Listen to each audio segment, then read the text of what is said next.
For 40 years, Mexico kept doing the same thing at the World Cup, getting to the knockout stage and then disappearing. Same stage every single time. 7 consecutive exits. And the most haunting part? It didn't matter who was on the other side.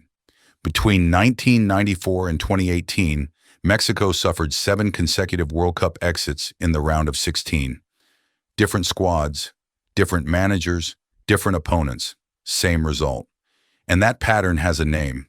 The phrase Quinto Partido, Spanish for the fifth game, is deeply embedded in the psyche of Mexican soccer. But here's the thing nobody was really talking about. The curse was never supernatural. There was a mechanism. And once you understand how it actually worked, what just happened at the Azteca makes complete sense. And it tells you something about belief, fear, and pressure that goes way beyond football. So let's break it down. We're going to look at exactly why the curse worked the way it did, why it lasted as long as it did, and what finally shattered it. The last piece of this is the one most people haven't thought about, and it's the reason one result can change a nation's psychology overnight.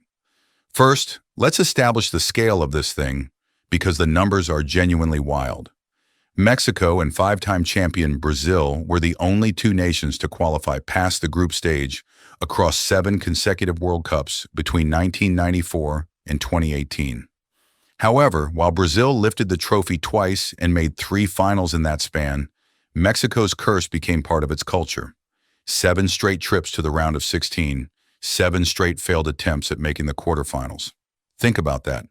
Mexico was as consistent as Brazil at getting there, but every single time they arrived at the threshold, they fell. The 5th game of a World Cup became so elusive for El Tri, it fell almost into the realm of myth, of fable, of imagination. And every time Mexico were close, it seemed like the universe conspired against them to keep them perpetually stuck. Now here's what makes this psychologically fascinating, and this is the second thing I want you to sit with. The fear was never really about the opponent. Look at the exits. Penalties against Bulgaria in 1994. A late Oliver Bierhoff header for Germany in 1998. A 2-0 humiliation against the United States in 2002. Maxi Rodriguez's screamer for Argentina in 2006. A controversial Robben penalty for the Netherlands in 2014. Brazil in 2018.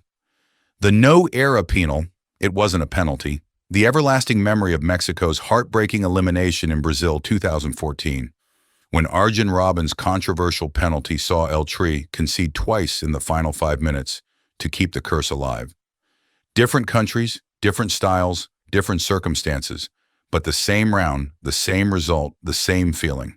That's the tell. When a pattern repeats regardless of the opponent isn't the problem. The stage itself became the threat. Psychologists call this an anchored fear response. The round of 16 stopped being a football match and became a psychological line that Mexico's collective mind had decided it could not cross. So the moment they arrived at that stage, before a single ball was kicked, the anxiety response was already running. And anxiety in football produces exactly the tight, hesitant, overthinking performance that causes the failure. You expect to fail, you tense up, you choke, and then the failure confirms the belief. Repeat that cycle 7 times across 24 years, and you don't just have bad luck. You have a feedback loop that's been training an entire nation to treat one moment as a wall. And the cruelest part of all this? The players carrying it didn't even create it. Gilberto Mora, 17, was named in the starting lineup for Mexico, becoming the 2nd youngest player to start a knockout match at the World Cup finals behind Brazil legend Pelé in 1958. Mora wasn't alive for most of those 7 exits. Neither were most of this squad. But through the media, through the fans, through every pre-tournament press conference where someone asks about El Quinto Partido, they inherited the full emotional weight of failures that were never theirs. Psychologists call this collective historical trauma. A group absorbs the emotional residue of its past as if it lived it personally. Every Mexican player walked into that knockout stage already carrying 40 years of baggage on their back, and they didn't even pack the bag. Now add the final layer, the one that almost perfectly engineered the conditions for the choke. They're at home. Mexico had not won a World Cup knockout game since 1986, when it last hosted the tournament. So the only times Mexico ever got past this stage were on home soil, 1970 and 1986. Mexico have never gone beyond the round of 16 in a tournament they have not hosted themselves. So now you've got a team playing in front of their own people at the Azteca, with an entire nation desperately willing them to finally break it. That's a double bind. The expectation that's supposed to inspire them becomes the exact fuel for the choke.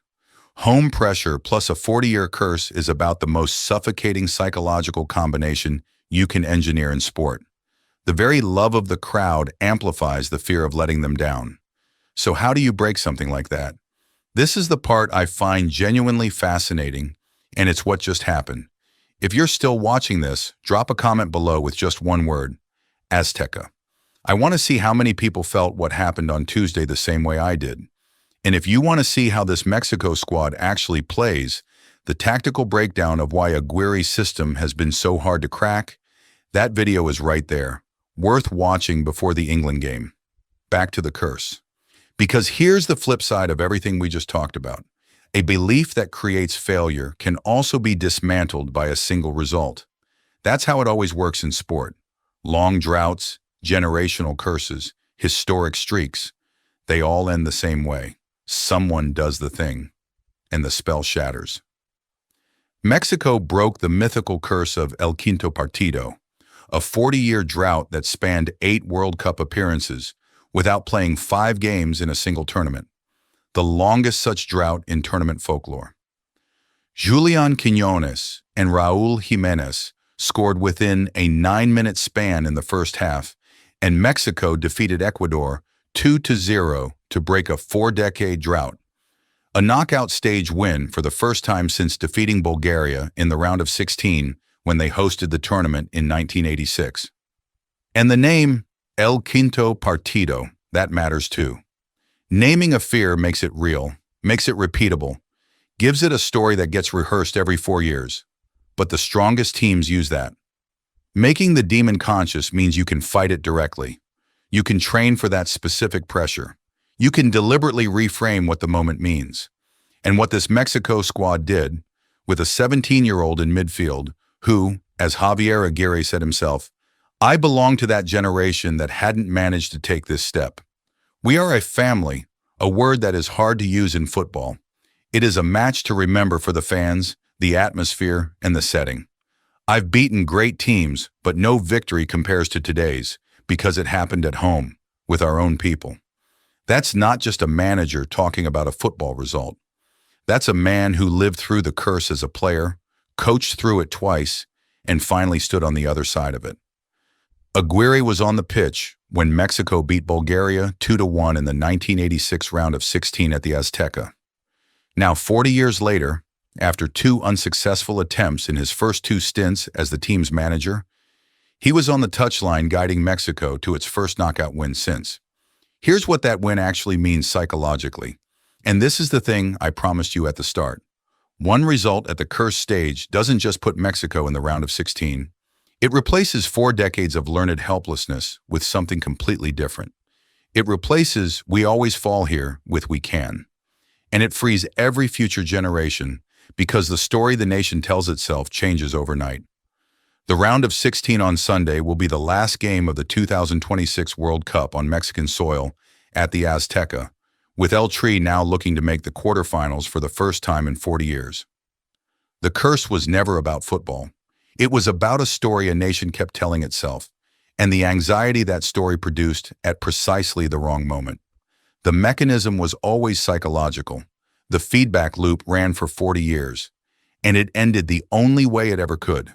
Not with a supernatural intervention, not with a lucky bounce, but with a team that finally walked into that moment without flinching. Subscribe if you want the England breakdown before Sunday. That one's going to be interesting.